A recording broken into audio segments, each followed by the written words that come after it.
Hi my friend, welcome to your chordal lesson. Today I'm going to show you a magical chord that you can use to change to any key you want in your songs.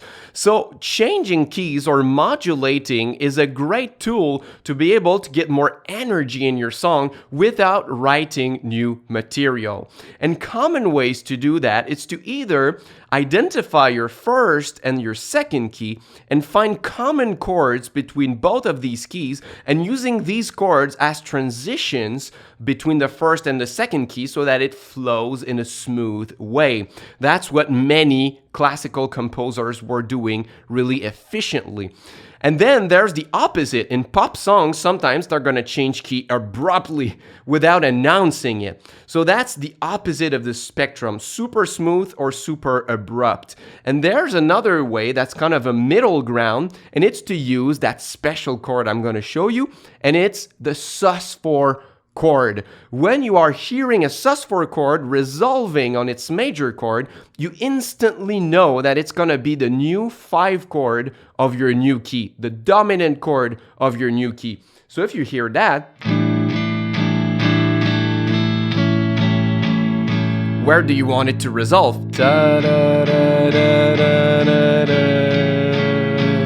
da, da. You want it to resolve here, right? So it doesn't matter what I was playing before. So as soon as I hear this, I know that it's the tension that resolves on the dominant chord that eventually resolves on the root of my new key right here.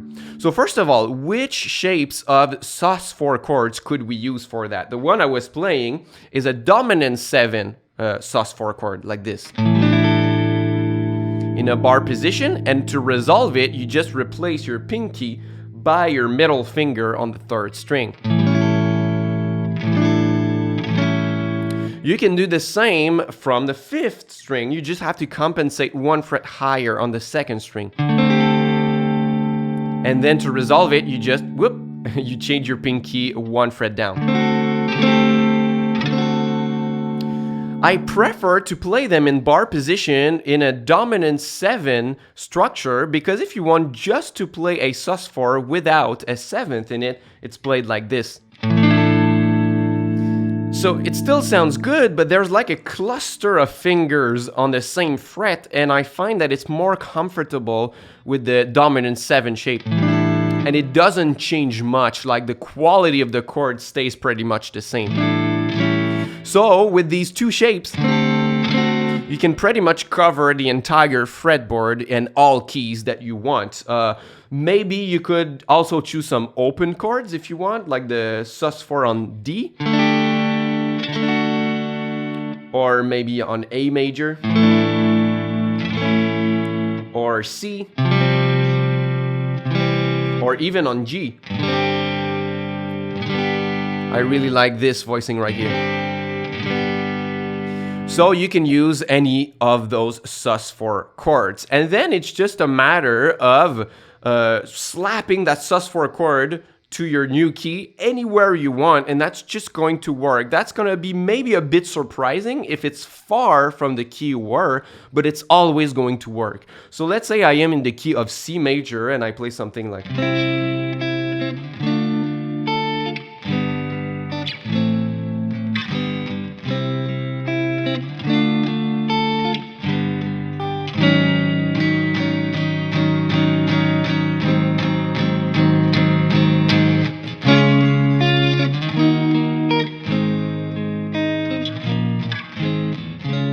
So it was surprising at first to just land on this, but it's surprising just for a fraction of a second because you instantly understand what's happening.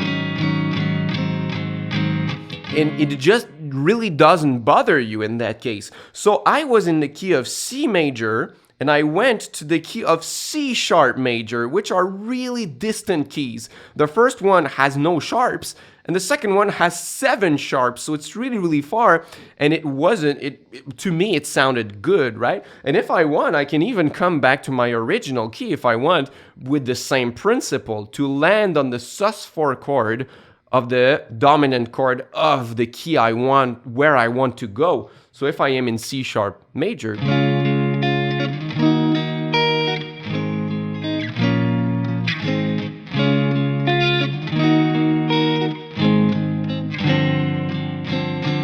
sus4, resolving on the major chord, and coming back on my key of C major here. So that chord is magical. You can go anywhere you want with it, and I find that it's more effective when you double the harmonic rhythm with it. So what is the harmonic rhythm? It's just a rhythm at which you change your chords in your bars. So if I was playing this, I had 2 chords per bar. 1, 2, 3, 4.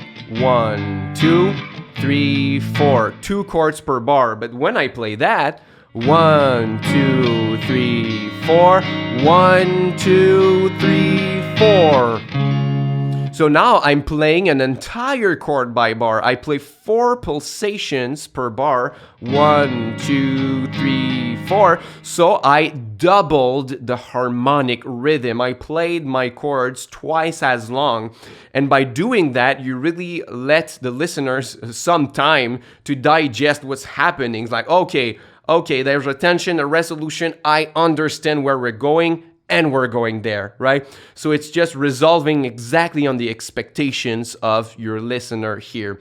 So you can just slap that sus4 chord anywhere you want. It doesn't have necessarily to be in a key where it's really distant from the one you were. So I could, in my case, in my little progression of C, D minor, G, and A minor, I could decide to modify my A minor with the sus4,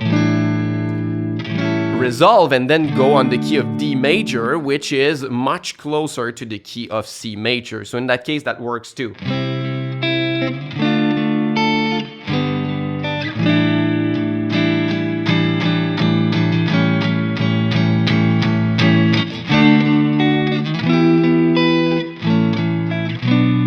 So like I said, it works better when you modulate higher, when the key is higher, because it gives more energy. So I hope that you will take this tip and apply it to your songs if you are looking into that kind of sound. And if you want to go further, I'm showing you more shapes of sus4 chords in my free mini course on ambient guitar chords that you can get. First link in the description box. I'm showing you the spread triad versions of the sus4 chords, and there's a PDF download in the course that you can get for free where I have some pre-written chord progressions, and I included some sus4 chords in those. So if you want to practice playing the sus4 chords and resolving them, this is a great resource for you. So once again, first link in the description box below. So thank you very much for watching, and see you soon. Until next time, au revoir.